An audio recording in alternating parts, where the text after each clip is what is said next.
Hello বন্ধুরা, সবাই কেমন আছেন? আশা করছি সবাই অনেক অনেক ভালো আছেন। তো আজকে আমাদের মূলত টপিকটার নাম হচ্ছে যে ব্লগিং করে কিভাবে টাকা ইনকাম করবেন।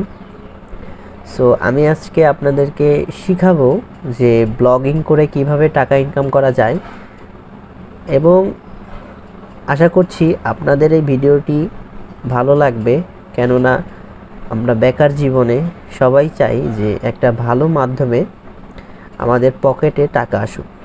সো আজকের এই ভিডিওটি দেখার জন্য অনুরোধ রইল। আর আজকের ভিডিও টপিকটিতে যেই বিষয় আলোচনা করব, এই বিষয়ে আপনাকে ইনভেস্ট করতে হবে, কারণ ইনভেস্ট ছাড়া আপনি এখানে টিকে থাকতে পারবেন না।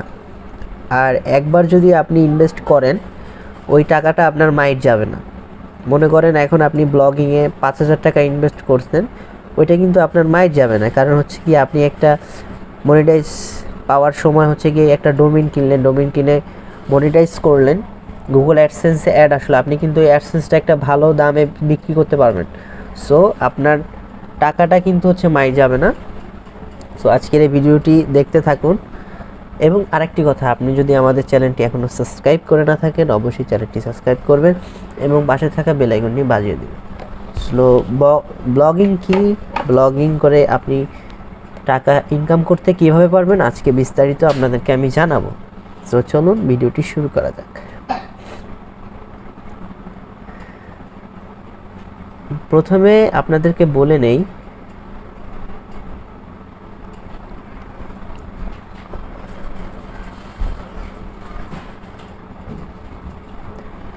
আমরা কিন্তু আর্টিকেলে অনেক সময় অ্যাড দেখি। তো অ্যাডগুলো হচ্ছে গিয়ে আপনার তখনই আসবে যখন হচ্ছে গিয়ে আপনার ওয়েবসাইটটি মনিটাইজেশন পাবে। সো মনিটাইজেশন পেলে কি কি হয় এটা একটু দেখা যাক। সিপিসি, পিপিসি এবং সিপিএম এর সাথে মনিটাইজেশন করে ব্লগারদের টাকা আয় করার সবচেয়ে সাধারণ উপায় হলো তাদের সাইটে বিজ্ঞাপন বা অ্যাডস বসিয়ে করা। দুইটি জনপ্রিয় ধরনের বিজ্ঞাপন বা অ্যাড রয়েছে, CPC, PPC, cost per click, এবং এর আরেক নাম হচ্ছে পে পার ক্লিক। এই অ্যাডসগুলো ওয়েবসাইটের সাইড বারে ব্যানারের মতো অ্যাড শো করে। এতে যদি আপনার সাইটের ভিজিটর ক্লিক করে, তাহলে পার ক্লিকের জন্য নির্দিষ্ট পরিমাণ আপনাকে ওই অ্যাডের কোম্পানি থেকে আপনাকে অর্থ প্রদান করে থাকবে। এবার কথা বলি যে সিপিএম অ্যাডস কি, কস্ট পার ইমপ্রেশন। এই অ্যাডসগুলো আপনার অডিয়েন্সদের জন্যই, তারা এই অ্যাডস দেখে এবং আপনার সাইটের মোট ভিজিটর কেমন তার উপর আয় ভিত্তি নির্ভর করবে। আর এর জন্য এই ধরনের বিজ্ঞাপন অ্যাডস স্থাপন করার জন্য সবচেয়ে জনপ্রিয় নেটওয়ার্কগুলোর মধ্যে অন্যতম হলো গুগল অ্যাডসেন্স। গুগল অ্যাডসেন্স থেকে কিভাবে আয় করা যায়, এর জন্য বিস্তারিত দেখতে এইখানে ক্লিক করুন। অ্যাডস বিক্রি করার জন্য বিজ্ঞাপন নেটওয়ার্কগুলির সাথে কাজ করতে পারবেন, কিন্তু এর জন্য আপনাকে ব্লগ বা ওয়েবসাইটের প্রচুর পরিমাণ ট্রাফিক জেনারেট করতে হবে।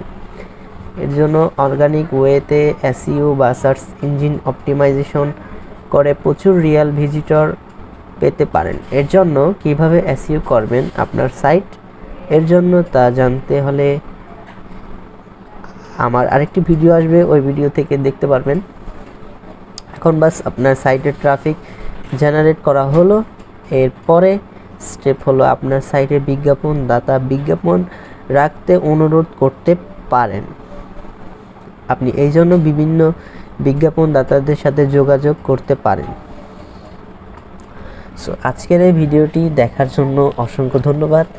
আমি জানি আজকের এই ভিডিওটিতে আপনার কোনো লাভ হয়নি দেখে, তারপরেও দেখার জন্য অসংখ্য ধন্যবাদ যদি এতটুকু পর্যন্ত দেখে থাকেন। সো আশা করছি নেক্সট ভিডিওতে দেখা হবে। সো অসংখ্য ভালো থাকবেন। আল্লাহ হাফিজ।